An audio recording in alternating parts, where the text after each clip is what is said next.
Rama Navami 2024 by Krishna's mercy. Mehta tapsa Ram Mehta chapi karmana, Rajya Dasharathe nasi, labdhumritamivamare. Quote, like the demigods obtaining ambrosia, King Dasharatha, after performing great austerities and great deeds, obtained you as a son. Lakshmana speaking to Lord Rama, Valmiki Ramayana, Aranya Kand 66:3. On the auspicious occasion of Rama Navami, we celebrate the great fortune bestowed upon the city of Ayodhya and its leader, King Dasharatha, many thousands of years ago.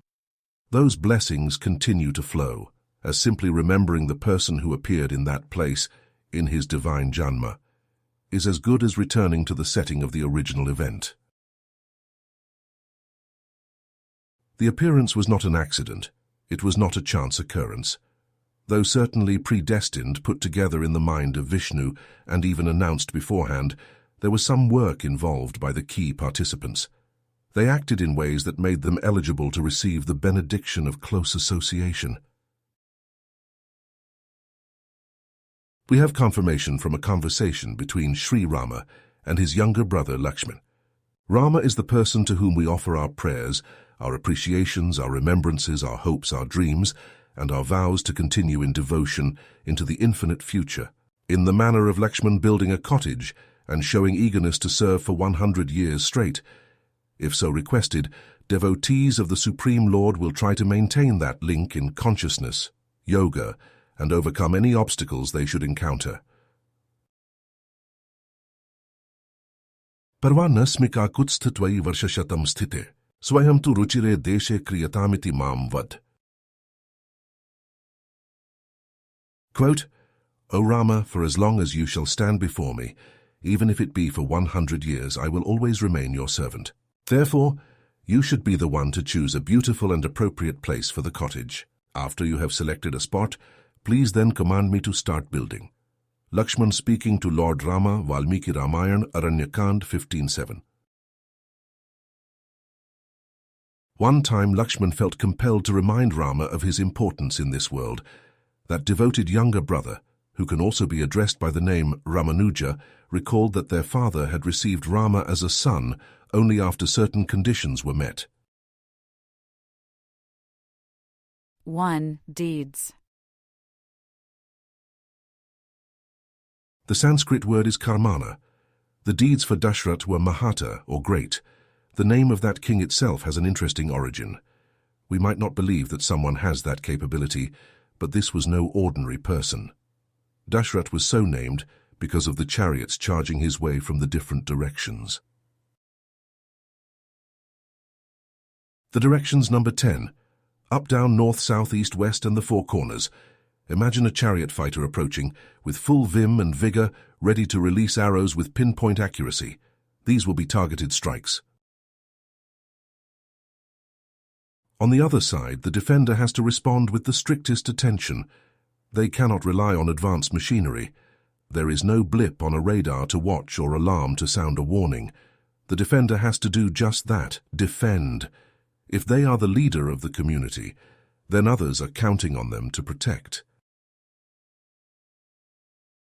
It is in illusion that we find miseries in brief disruptions to utilities such as the electricity, heating, cooling, and internet.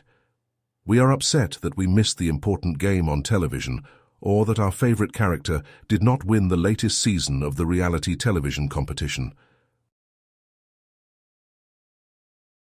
These are first world problems, and a place only develops to something like a first world if there is overwhelming protection against injury.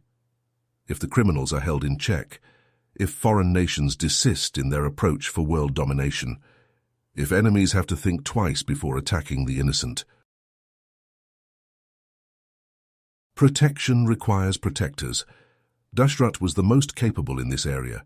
He could fight off that single chariot rushing his way. He could do the same for chariots attacking him from all 10 directions simultaneously. It is no wonder that the demigods would often rely on him for assistance in military combat. 2. Austerities. Dasharatha was also Mahata in Tapasya. His austerities were great. It was a chance meeting with a Brahmana named Shringa that led to the appearance of Sri Rama in the house of Raghus. Dasharatha conducted a yajna, with his chief queen Kausalya involved. The couple followed protocol. They did as the Brahmana advised. There was a sacrifice with accompanying remnants. The queens in Ayodhya honored those remnants. The wives of Dasharatha soon became pregnant. The Janma of Sri Rama was from the womb of Kausalya. Dasharatha was thus blessed with the greatest fortune one can imagine. As described in Bhagavad-gita, such Janma is divyam or transcendental in nature. Janma karma cha me divyam, evam yo vetti tattvata, tyaktva deham punarjanma, naiti mam eti so Arjun. Quote, one who knows the transcendental nature of my appearance and activities does not, upon leaving the body, take his birth again in this material world, but attains my eternal abode, O Arjuna. Lord Krishna, Bhagavad-gita 4:9. Lakshmana compares this blessing to the Amrita, received by the Amaras, who are the demigods. They once churned an ocean of milk. One of the byproducts of this churning was Amrita, which is like the nectar of immortality. The comparison is appropriate because the association of Rama is greater than Amrita. There is immortality in that service. Dasharatha received that nectar through explicit work. He did not simply sit on the sidelines and pray for a better outcome. In the same way, on the occasion celebrating the appearance of Sri Rama, we joyfully remember that event of timeless significance and the auspiciousness that went into making it happen. We beg for the opportunity to carry the tradition forward, such that the highest authority of all may be pleased with our efforts. In closing, by striking void burning, then like the ocean churning.